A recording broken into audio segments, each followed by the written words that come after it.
Assalamualaikum and hi everyone. Okay, today our lesson is on chapter 6. The title of this chapter is Environmental Impact Assessment. If you remember, in our previous chapter, we already learned environmental monitoring in chapter 3. So the environmental monitoring is closely related to this chapter. Okay, one of the requirement in environmental impact assessment is the analysis, the data and analysis of environmental monitoring. So let's go.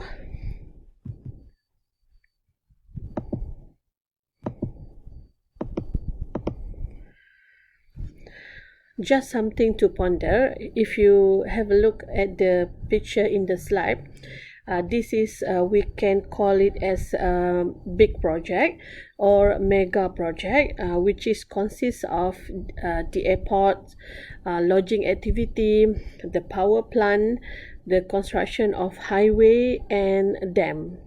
Okay, this all of this picture depicted the mega project that require a large land area. So they construct the project to cover the surface. We call it as an impermeable surface. They're cutting the trees. They want to replace it with impermeable surface, so it will give impacts to the environment, especially the ecosystem of the land use to construct of the all the projects. So that's why environmental impact assessment is required for the certain project, such as mega project like this. Okay, another something to ponder. This is the newspaper cutting that I get from the Star Online, entitled "Clanton Government Admits Potential Damage to the Environment." As you can read here, Clanton having polluted river.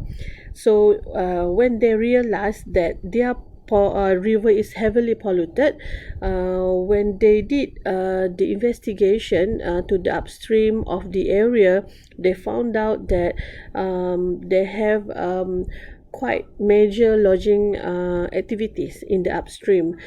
So because of these activities, they have polluted the downstream of the river. And in further investigation, they found out that there is no environmental impact assessment on the lodging activity in the upstream. So the Clanton government has highlighted that EIA is needed, okay, to solve the problem, and before can be solved the problem, they can avoid, okay, this from happen if they have that EIA.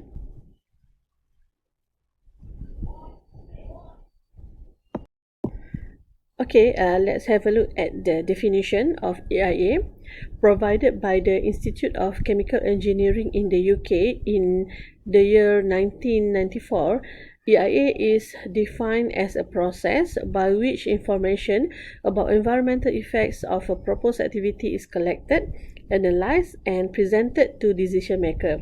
So if you focus on the definition, it said a proposed activity, meaning that before the started of any activity, it must be done during the proposal stage. So it must project what will happen to the environment, what is the effects to the environment for the proposed activity before, during, and after. Okay, so this is why the monitoring is needed, okay, during the EIA.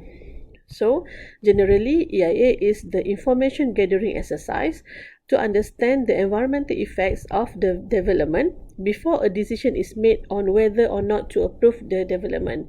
So in Malaysia, the practice for the EIA is conducted by the Department of Environment. So any project that require EIA to be conducted must be submitted to the Department of Environment. and then the general manager of the DOE will decide, okay, based on the EIA report, whether the project is accepted or not accepted to be constructed, okay, or to be developed. So it used a systematic and holistic approach to ensure that the approval authority and the affected community properly understand the proposed project development. Okay, what is the aim of EIA? Okay, the first one is to examine and select the best from the project options available.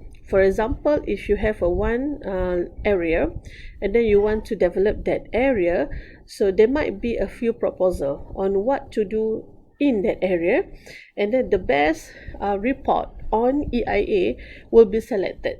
Okay, and then the land area can be developed. The second one, to identify and incorporate into the project plan appropriate abatement and mitigating measures. Now, so in the report, they have to identify, okay, for any effects to the environments that will happen in during the development. So they must identify the mitigating measures, okay, to reduce the effects to the environment. The third one, to predict, okay, significant residual environmental impact. The number 4, to determine the significant residual environmental impacts predicted, and then identify the environmental costs and benefits of the project to the community. Why we need to conduct the EIA? Okay, because EIA is one of a number of policy tools that are used to evaluate project proposal. So you imagine if we didn't conduct or we didn't allow EIA as one of the requirements for the project proposal, can you imagine how human will damage, okay, the earth? Okay, so that's why we need the EIA, because at the end of the day, the effects will return to us, okay, the human and the environment. Okay, a number of factors led to the introduction of the EIA in the US since 1969. The first one is public concern about the quality of the environment every time there is a new development in the area, in our area, in the US area. Okay, and then number 2, increasing effects of the new technologies and ever larger development scheme. Okay, let's understand this graph. Okay, this figure shows the schematic diagram to explain the concept of environmental impact. If you see at the y-axis, it is an environmental parameter. Okay, and then x-axis is the time.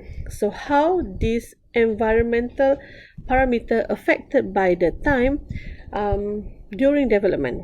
Okay, so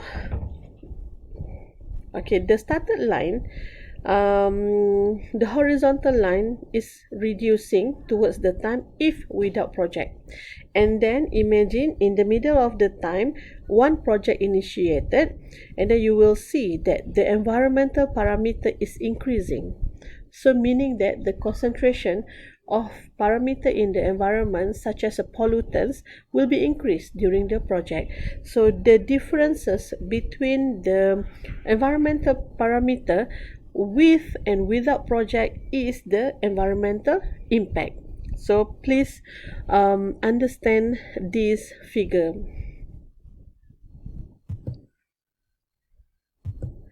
Okay, I'm sure that you have this book.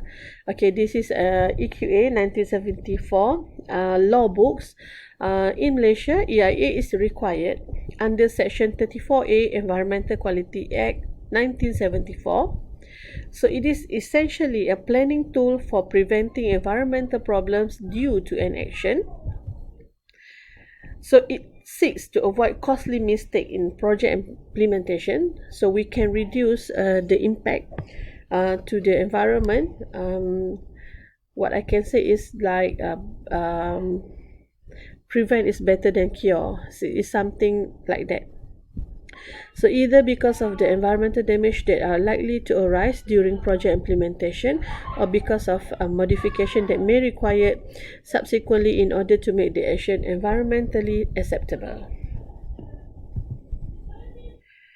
Okay, if you go detail in the section 34A, you can see that section 34A in bracket 1, minister may by order prescribe any activity which has significant environmental impact as prescribed activity. So we call the activity or development as a prescribed activity. Okay, for number 2 in bracket under 34A, person intending to carry out prescribed activity required to submit EIA report to the DG for approval. So how do we know that the types of development require EIA? So we have a look later. 434A in bracket 3 and 4, DG can approve or not to approve the report and inform person and relevant authorities. So EIA report must be precise and holistic. Okay, it must presentable to the DG so that that development will be accepted. And then for 34A bracket 7, person given approval to provide proof of compliance. And the last one in bracket 8, penalty up to 100,000 if contravened. Okay, for us 100,000 is might look big, but for the big company such as developer or contractor, 100,000 is nothing. So that's why if we see the current condition, many developers or contractors, they're willing to pay, okay, if they contravene their EIA report.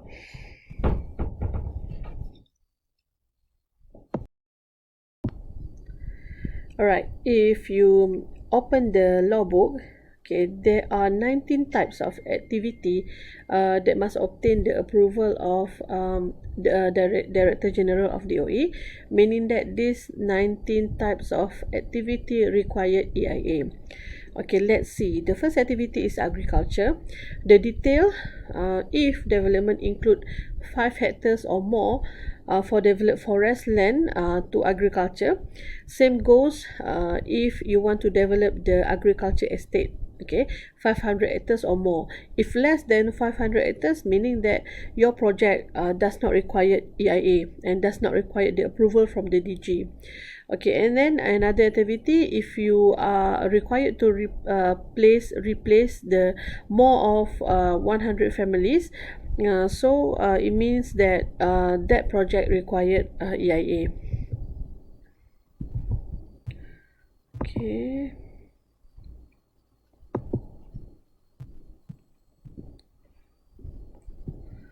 Okay, then the second one is the airport.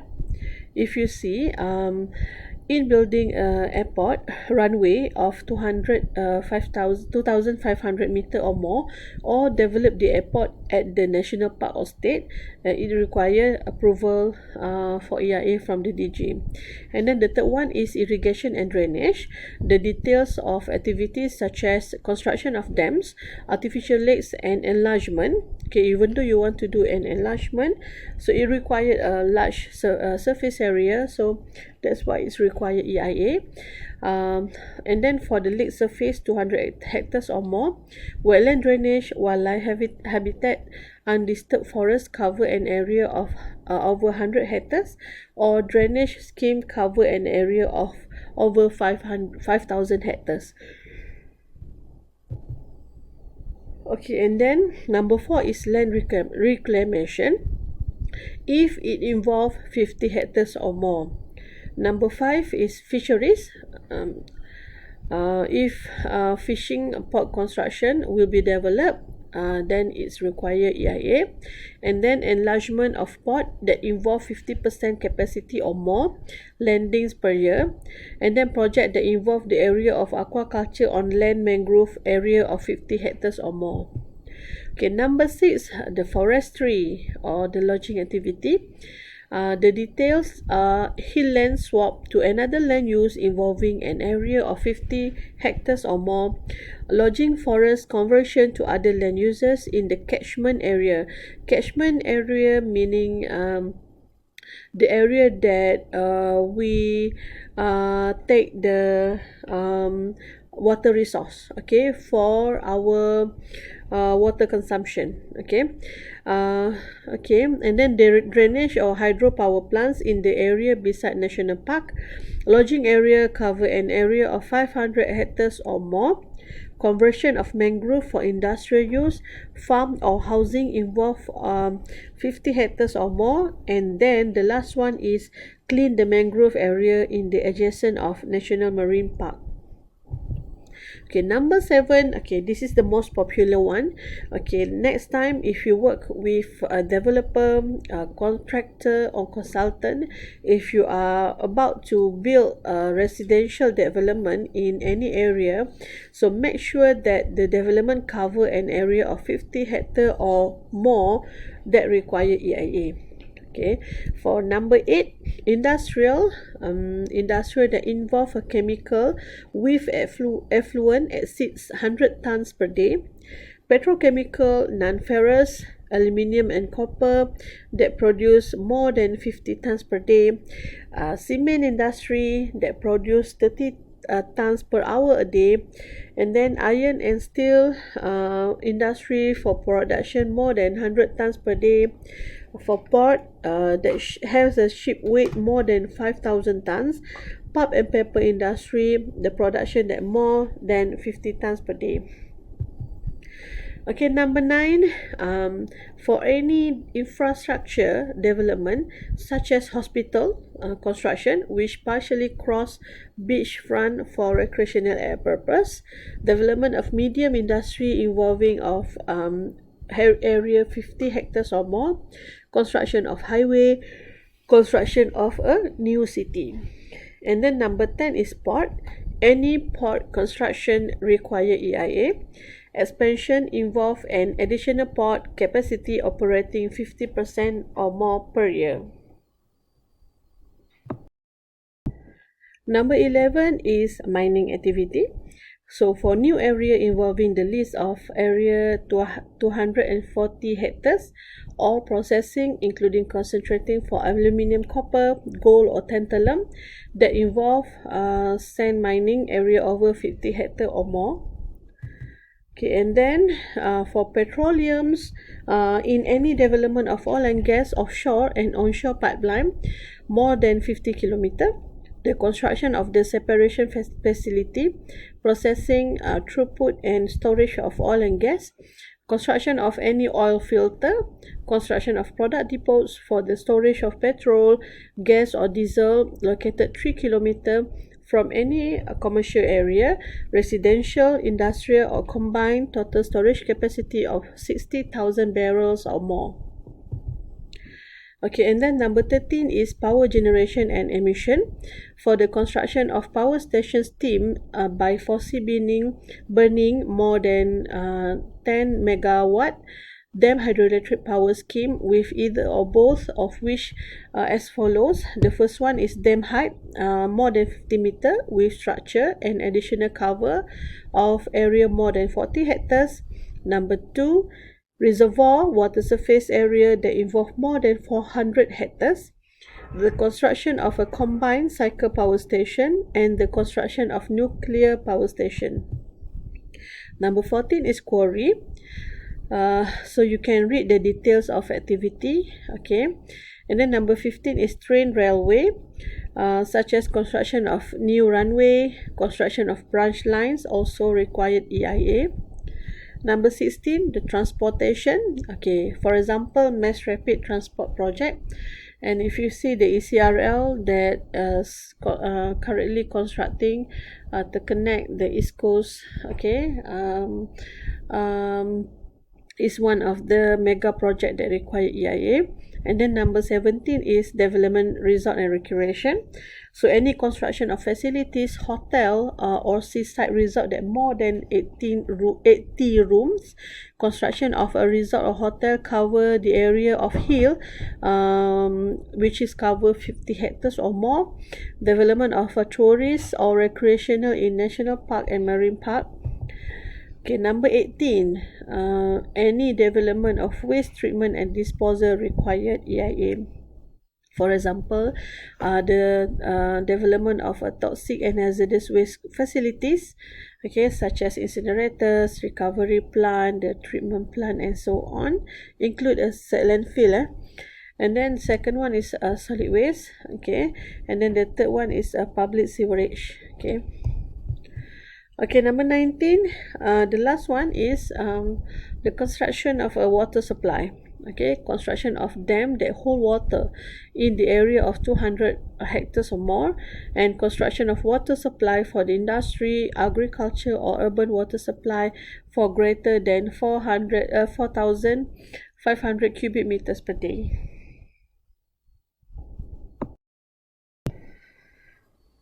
For the strategic objective of EIA, we can divide it into two. The first one is immediate objective and the second one is long-term objective.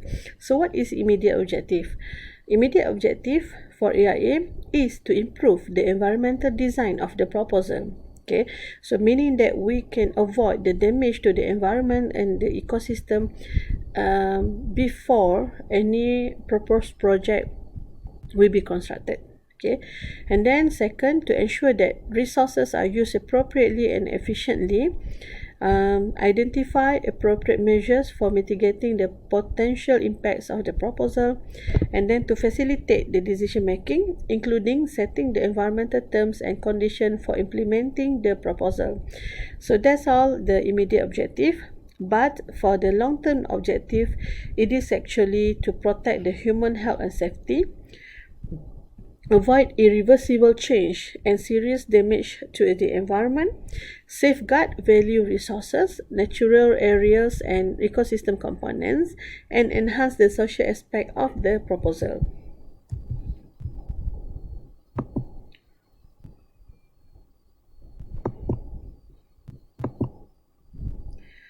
Okay, what is the importance in conducting the EIA?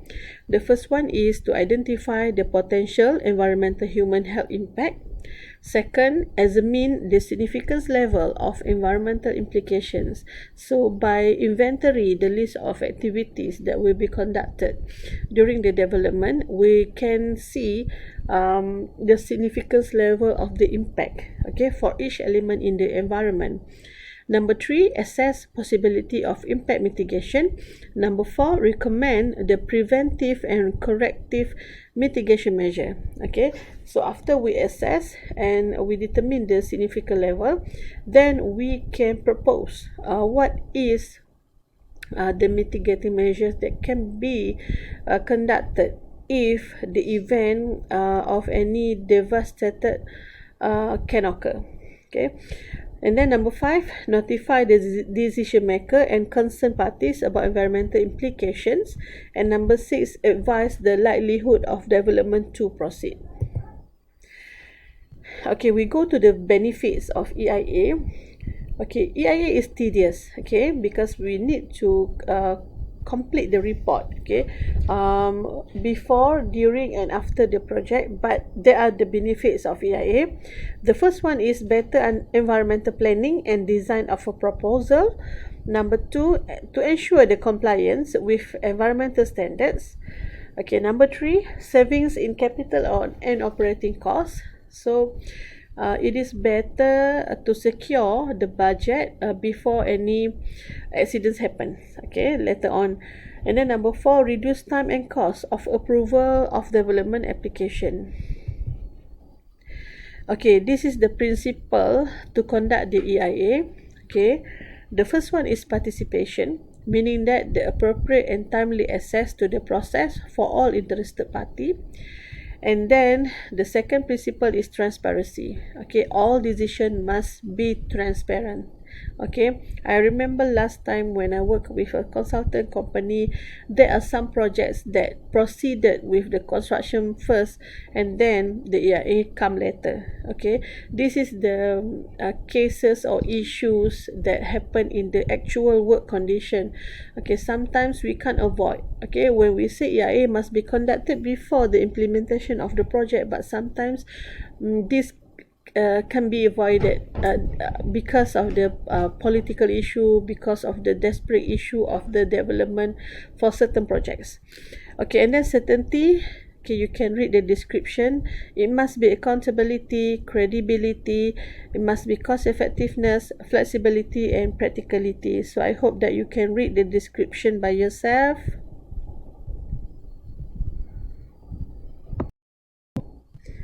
Okay, if you go to the Department of Environment, there will be a library in each DOE office. So in the library, they keep all the EIA reports. Okay, if you see the content, okay, this is the example of the contents in EIA report. The first one is needed executive summary, and then the second one, we must put the policy first, because remember, the benefits is we want to comply to the regulations. So the policy, law, framework, and management will be indicated in the second content. And then project details, data, environmental impacts, alternative analysis, environmental management plan, and appendix. So if you have a look, the environmental monitoring that we already learned in chapter 3 will be included in the data part. Okay.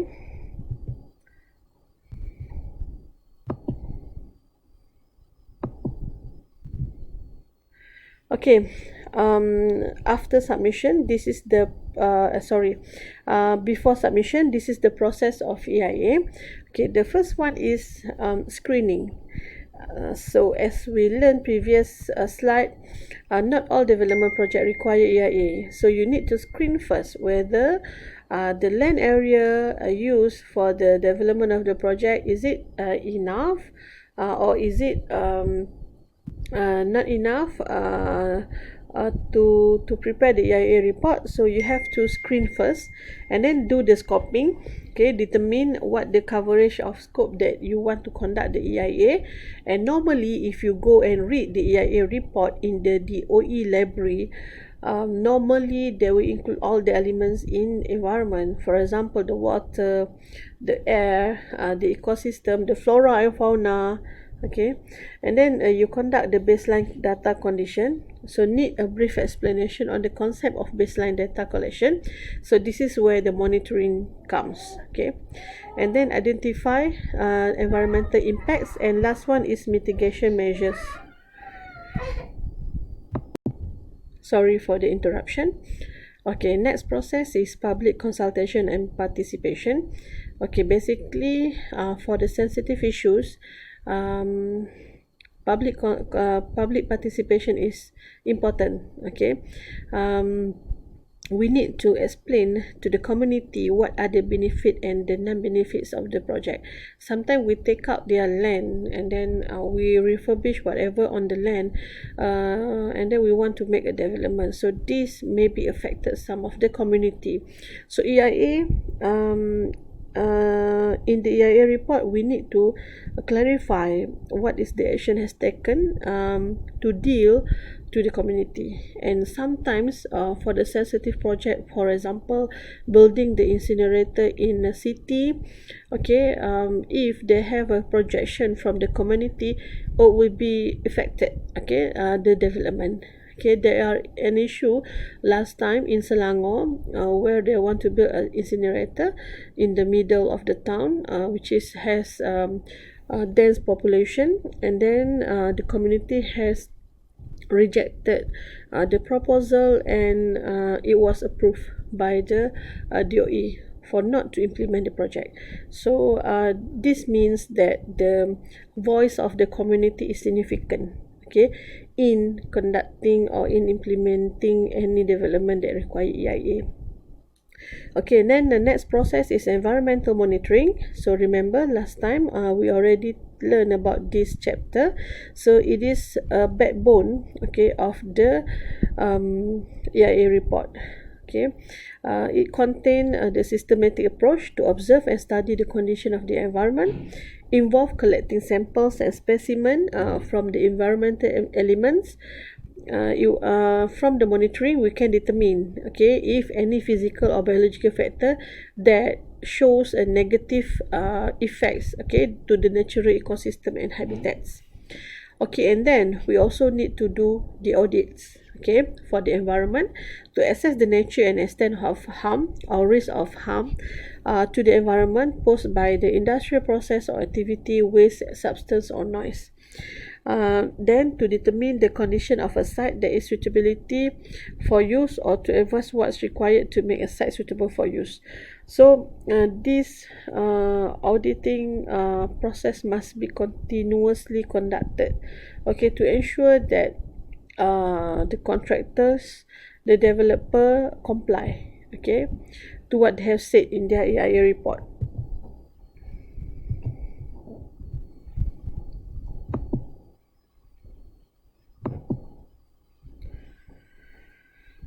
Okay,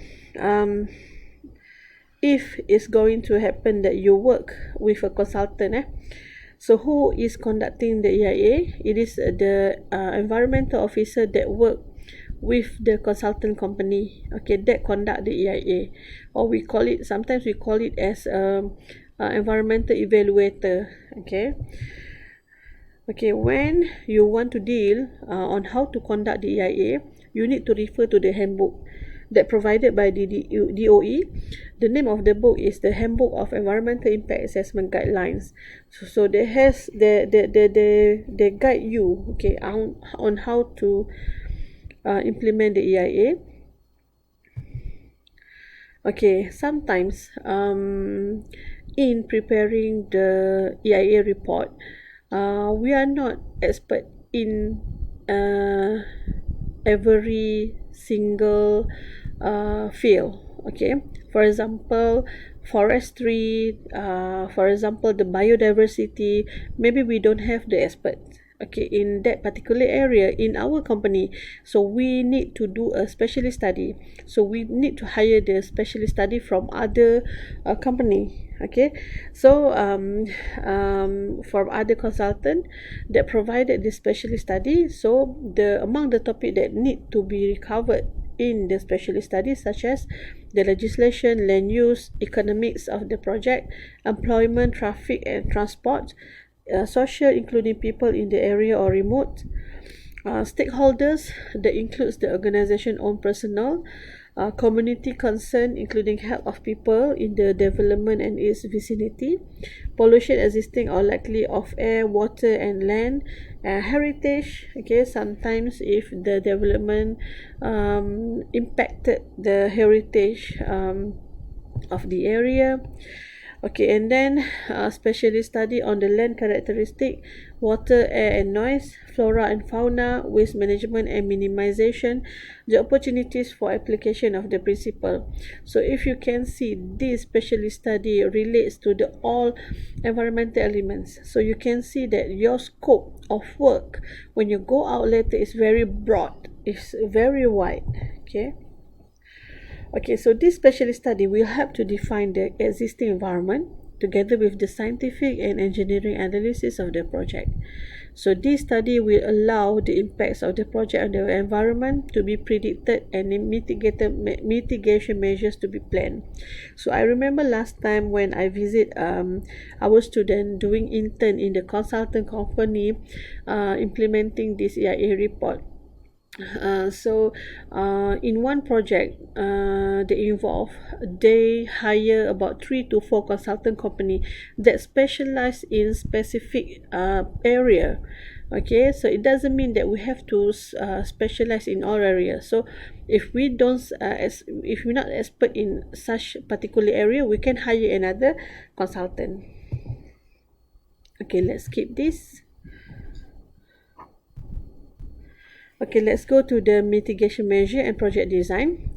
So during the developing of the EIA, so we need to propose the mitigation measure, okay, related to the what environmental effects that we are predicted, okay.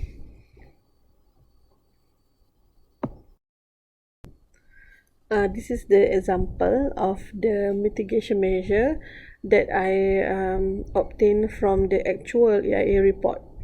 Okay, it's written in Bahasa. So if you see, how this EIA report cater for pencemaran air.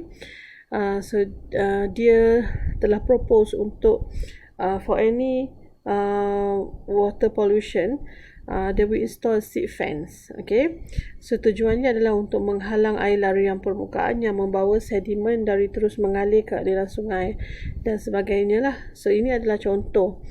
Okay, jika mereka predict that akan ada berlaku pencemaran air sebab dia orang ada buat kerja earthwork kan, pengorekan, penambakan tanah. So bila berlaku hujan mesti ada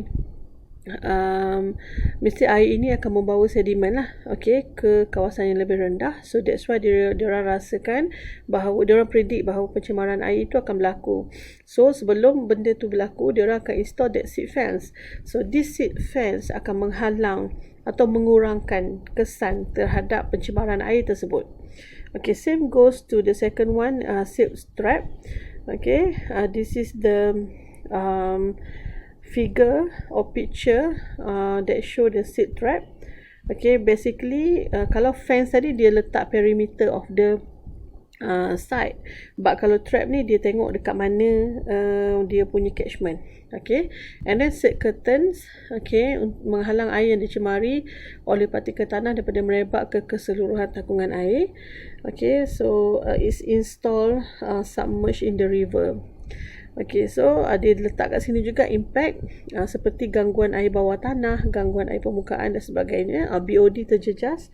So apa langkah mitigasi? Okay, sekiranya benda itu berlaku, okay, sekiranya memang benar ada gangguan air bawah tanah, permukaan dan BOD, so langkah mitigasi dia akan pump oksigen, dia akan tanam rumput, dia akan buat silt curtain, tabir kelodak dan sebagainya lah, sebagai yang disenaraikan. So this is what is written in the EIA. Okay, ingat remember that EIA is proposed before the project implementation. So apabila sedang berlakunya project, okay, during the implementation of the project, when one of these environmental effects occurred, so the DG will refer back to what is written in the EIA.